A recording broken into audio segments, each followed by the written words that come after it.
और आइए अब बात करते हैं देश और दुनिया में काफी ज्यादा चर्चित मामले मंकी पॉक्स वायरस की।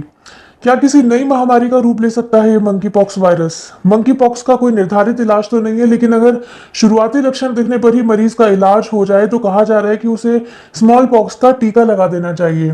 तो इस बीमारी के खतरे को काफी हद तक कम किया जा सकता है, लेकिन इसके लिए जरूरी है कि लोग मंकी पॉक्स के लक्षणों को नजरअंदाज ना करें।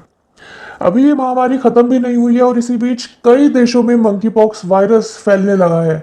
ब्रिटेन, स्पेन और कनाडा के बाद अब अमेरिका में भी इस वायरस के केस की पुष्टि हुई है। विश्व स्वास्थ्य संगठन यानी कि WHO के मुताबिक ये वायरस बंदरों से फैलता है। बंदरों के अलावा ये गिलहरी और चूहों में भी पाया जाता है। मंकी पॉक्स का वायरस स्मॉल पॉक्स से संबंधित है। हालांकि इसके लक्षण स्मॉल पॉक्स से काफी हल्के होते हैं, लेकिन पिछले कुछ दिनों से इस वायरस के केस लगातार बढ़ रहे हैं। ब्रिटेन में ही अब तक इसके करीब 10 केस रिपोर्ट हो चुके हैं। इसके अलावा स्पेन और पुर्तगाल में 40 मामले दर्ज किए गए हैं।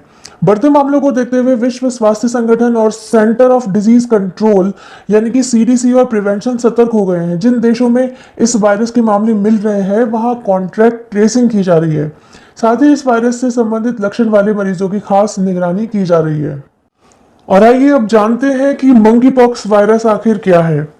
मंकी पॉक्स एक दुर्लभ, आमतौर पर हल्के संक्रमण वाला वायरस है। ये आमतौर पर अफ्रीका के कुछ हिस्सों में संक्रमित जंगली जानवरों में पाया गया था। साल 1958 में पहली बार एक बंदर को अनुसंधान के लिए रखा गया था, जहां पर पहली बार इस वायरस की खोज हुई थी। वहीं इंसानों में पहली बार इस वायरस की पुष्टि साल 1970 में हुई थी। यूके की NHS वेबसाइट के अनुसार ये रोग चेचक के वंश का है, जो अक्सर चेहरे पर शुरू होने वाले दाने का कारण बनता है। और आइए अब आपको बताते हैं कि मंकी पॉक्स वायरस का संक्रमण कैसे होता है। मंकी पॉक्स वायरस किसी संक्रमित जानवर के काटने से या उसके खून और शरीर के तरल पदार्थ या फिर फर को छूने से हो सकता है। ऐसा माना जाता है कि ये चूहों, खरगोशों और गिलहरियों जैसे जानवरों के काटने से फैलता है। अगर आप ऐसे किसी जानवर का अधपका मांस खाते हैं जो मंकी पॉक्स से संक्रमित हो, तो भी इस बीमारी के संक्रमण के चांसेस ज्यादा रहते हैं। इंसानों में ये वायरस बहुत तेजी के साथ में फैलता है और एक तरह से कह सकते हैं कि ये भी छुआछूत की तरह ही है। अगर आप संक्रमित व्यक्ति के कपड़े या बिस्तर का इस्तेमाल करते हैं तो आपको मंकी पॉक्स हो सकता है। छींकने और खांसने से भी ये वायरस तेजी के साथ फैल सकता है। और अब आपको बताते हैं कि मंकी पॉक्स के लक्षण क्या हैं। यदि आप मंकी पॉक्स से संक्रमित हो जाते हैं तो आमतौर पर पहले लक्षणों के प्रकट होने में कम से कम 5 से 21 दिनों के बीच का समय लगता है। इनमें बुखार, सिर दर्द, मांसपेशियों में दर्द, पीठ दर्द, कंपकपी और थकावट भी शामिल है। इन लक्षणों का अनुभव करने के 1 से 5 दिन बाद आमतौर पर चेहरे पर दाने दिखाई देने लगते हैं। दाने कभी कभी चिकन पॉक्स के साथ भ्रमित होते हैं, क्योंकि ये उभरे हुए धब्बों के रूप में शुरू होता है जो तरल पदार्थ से भरे छोटी पपड़ी में बदल जाते हैं। यानी कि शुरुआती तौर पर देखने पर आपको लगेगा कि आपको शायद चिकन पॉक्स हो गया है, लेकिन कुछ कुछ चिकन पॉक्स की तरह ही दिखेगा, लेकिन आप देखेंगे कि ये छोटी पपड़ी में बदल जाएगा। लक्षण आमतौर पर 2 से 4 सप्ताह के भीतर साफ हो जाते हैं और पपड़ी गिर जाती है।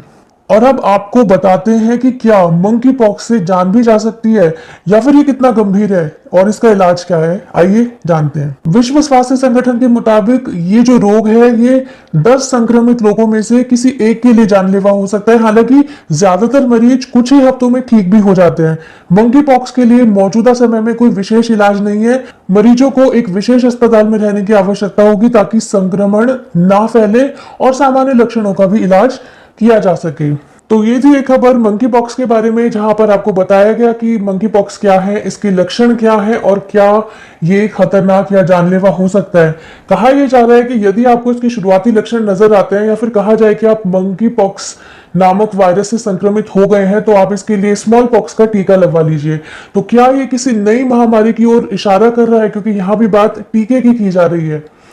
आपकी क्या राय है, आपका क्या सोचना है इस विषय में? आप हमें कमेंट के जरिए अपनी राय जरूर बताइएगा, हमें इंतजार रहेगा। आप बने रहिए हमारे साथ इस तरह हमारे चैनल पर। अगर आप पहली बार चैनल को विजिट कर रहे हैं तो चैनल को सब्सक्राइब कर दीजिएगा। साथ ही साथ वीडियो पसंद आई हो तो लाइक करके शेयर जरूर कर दीजिएगा। वीडियो देखने के लिए आप सभी लोगों का बहुत बहुत धन्यवाद। जय हिंद, जय भारत, वंदे मातरम।